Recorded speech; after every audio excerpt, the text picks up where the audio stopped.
మండలంలో national highway ఉంది. సుమారుగా 15-17 కిలోమీటర్లు మన ఈ మండలంలో నేషనల్ హైవే ఉంది.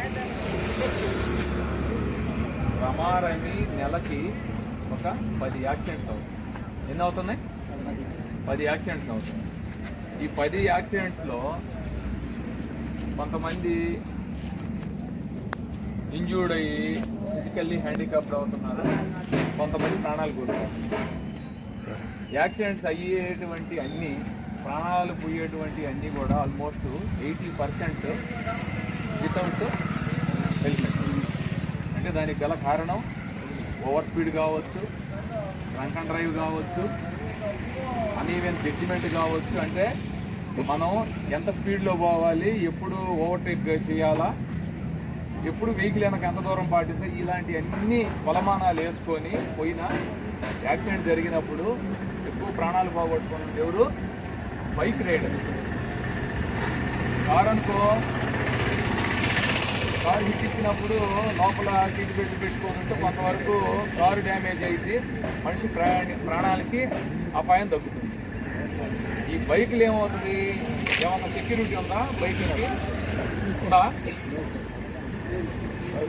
ఓన్లీ హెల్మెట్టే బైక్ రైడర్కి సేఫ్టీ. కింద పడ్డావు అనుకో, చెయ్యి కావాలంటే ఏమవుతుంది? స్క్రాచ్ మార్క్ పడింది, లేకపోతే గట్టిగా బాగా గట్టిగా తగిలింది, ఇరిగింది, మళ్ళీ 4 రోజులు సెట్ అయిపోయింది. కానీ తలకి ఏ చిన్న ఇంజరీ జరిగినా కానీ ప్రాణం పోయే పరిస్థితి. అవునా కాదా? ఈ సెల్ ఫోన్లు తీయండి బయటికి, సెల్ ఫోన్ తీసి బయటకి చుట్టివయా అందరూ బయటకి. అరే తీయండి రా నాయన, సెల్ ఫోన్ తీయండిరా, అక్కడ బయట తీసి సెల్ ఫోన్ ఉన్నాయా చూపి, పైకెత్తు, ఇవే ఫోటోలు తీసుకో. సెల్ ఫోన్కి పోచి లేని వాళ్ళు ఎవరికి అన్నా ఉన్నాయా? 5,000 నుంచి 10,000, 20,000, 30,000 రూపాయలు సెల్ ఫోన్లకి ఏమో పౌచిలా. 100 సంవత్సరాలు బ్రతకాల, 100 మంది మన మీద ఆధారపడి ఉంటారు సొసైటీలో. మన తలకు మాత్రం ఎలాంటి సేఫ్టీ సెక్యూరిటీ లేదు. ఎంతవరకు ఇది సమంజసం? ఎంత దారుణమైన పరిస్థితి. 10,000 రూపాయల సెల్ ఫోన్ ఏమో పడేసేదాకా జాగ్రత్తగా ఉండాలా, కింద పడితే పగలకూడదు. మన తల ఎట్ట పగిలినా పర్లేదా? ఇప్పుడు యాక్సిడెంట్ అని రోజు జరగవు. రోజు జరిగితే 10 సార్లు జరగకపోతే 11వ వాడు జాగ్రత్త పడతాడు. యాక్సిడెంట్ అనేది రోజు జరుగుతాయా? మన లైఫ్లో ఒక్కసారి జరుగుతుంది. ఆ జరిగినప్పుడు ఏమైందో కూడా చెప్పలేము. కాబట్టి మీరందరూ ముఖ్యంగా ఖచ్చితంగా ఇప్పుడు బైక్ లేని వాళ్ళు ఎవరైనా ఉన్నారు ఇక్కడ?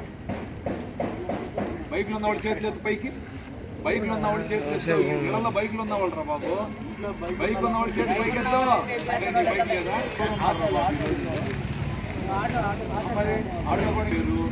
ఇక్కడ దాకా పోయేద్దాం కదా, అక్కడ దాకా పోయేద్దాం కదా అని చెప్పి బైక్ తీసుకొని హైవే దాడతారు. లేకపోతే పక్కవాటి రోడ్ల దగ్గర పోయి టిఫిన్ చేసి వద్దాం అంటారు, వెళ్తారు. మనం సక్రంగా ఉన్నా ఎదుటోడు సక్రంగా ఉండాలని లేదు కదా.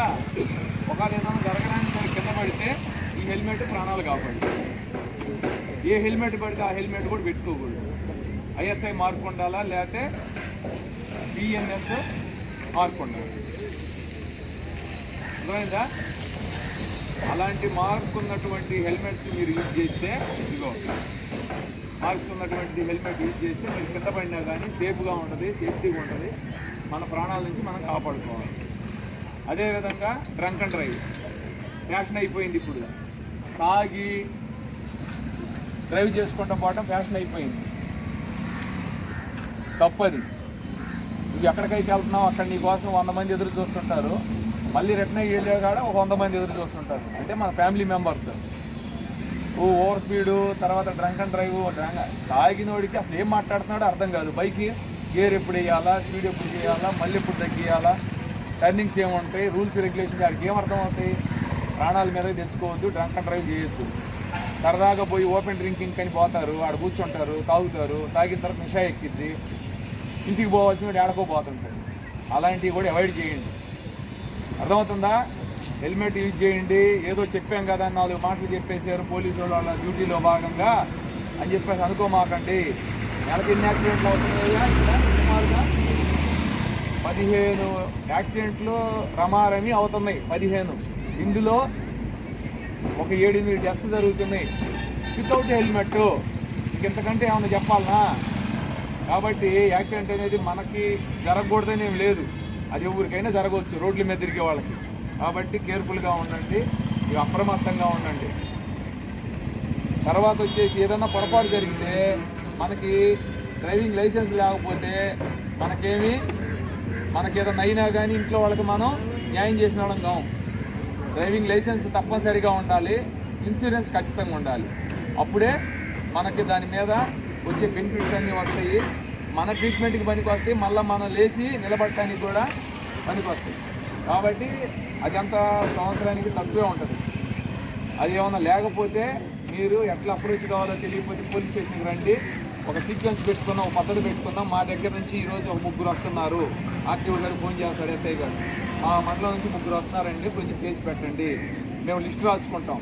మేము ఇక్కడికి వచ్చిన దగ్గర నుంచి ఇప్పుడు మేము వెళ్ళబోయేదా అంటే ట్రాన్స్ఫర్ అయ్యేదాకా మేము ఎంతమందికి ఇన్సూరెన్స్లు ఇప్పించాము, ఎంతమంది డ్రైవింగ్ లైసెన్స్లు ఇప్పించాము అనేది మా దగ్గర ఒక చిట్టా కూడా మేము రెడీ చేసుకుంటాం.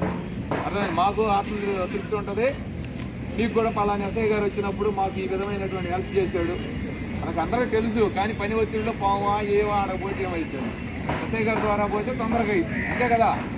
ఆ విధమైనటువంటి కూడా మనం చేస్తాం. ఓకేనా? అందుకుగాను గౌరవ్ సిఐ గారు, మనకి పొదలకూరు సిఐ గారు మనకి ఈ ఈవెంట్ సక్సెస్ఫుల్గా కంప్లీట్ చేసేదానికి సార్ అటెండ్ అయ్యి ఉన్నారు. సో సార్కి ముందుగా ధన్యవాదాలు ఈ ఈవెంట్కి అటెండ్ అయినందుకు.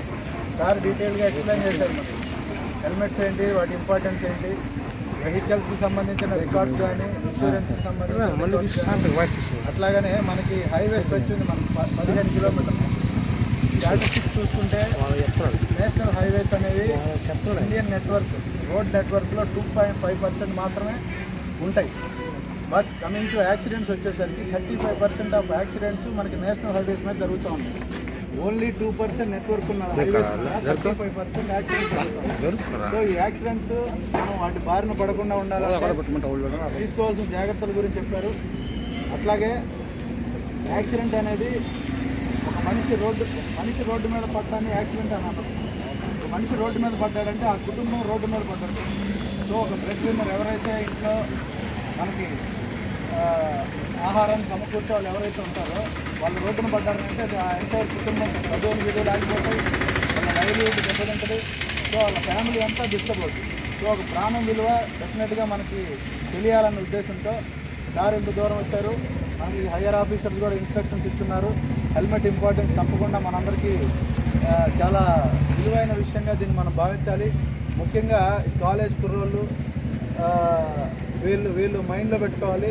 ట్రిపుల్ రైడ్స్ కానీ, హైవేల్లో ర్యాష్గా డ్రైవ్ చేయడం కానీ, హెల్మెట్ లేకుండా వెళ్ళడం కానీ, ఇవన్నీ ప్రమాదకరమైన పరిస్థితుల్ని కలుగజేస్తాయి. కనుక హెల్మెట్ మీద స్పెషల్ ఫోకస్ పెట్టి ఎప్పుడు మనందరం హెల్మెట్ లేకుండా ప్రయాణం చేయమని చెప్పి ఎవరికి వాళ్ళు ఆత్మసాక్షిగా ఒక ప్రమాణం తీసుకొని, మనమే కాదు మన ఫ్యామిలీలో ఎవరున్నా కూడా హెల్మెట్ ఖచ్చితంగా తీసుకొని హెల్మెట్ పెట్టుకొని ఒక 1/2 కిలోమీటర్ కానీ కిలోమీటర్ కానీ మనకు తెలియదు. ఈ 1/2 కిలోమీటర్లోనే ఇది జరుగుతుంది, ఈ 1/2 కిలోమీటర్లో ఇది జరగదనేది మన చేతుల్లో లేదు.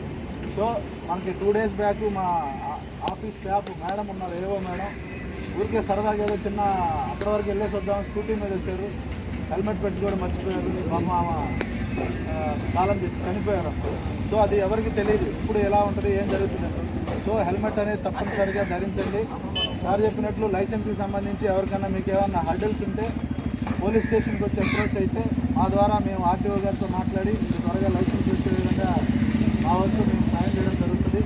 సో మీరందరూ పబ్లిక్ కానీ, మీడియా పీపుల్ కానీ, పెద్దలు కానీ అందరూ మాకు ఈ విషయాన్ని ప్రజల్లోకి విస్తృతంగా వెళ్ళే విధంగా సహకరిస్తారని చెప్పి ఇక్కడికి వచ్చిన ప్రజలకి, అట్లాగే మీడియా మిత్రులకి, గౌరవ సిఐ గారికి, పాల్గొన్న మా సిబ్బంది అందరికీ ధన్యవాదాలు తెలియజేస్తూ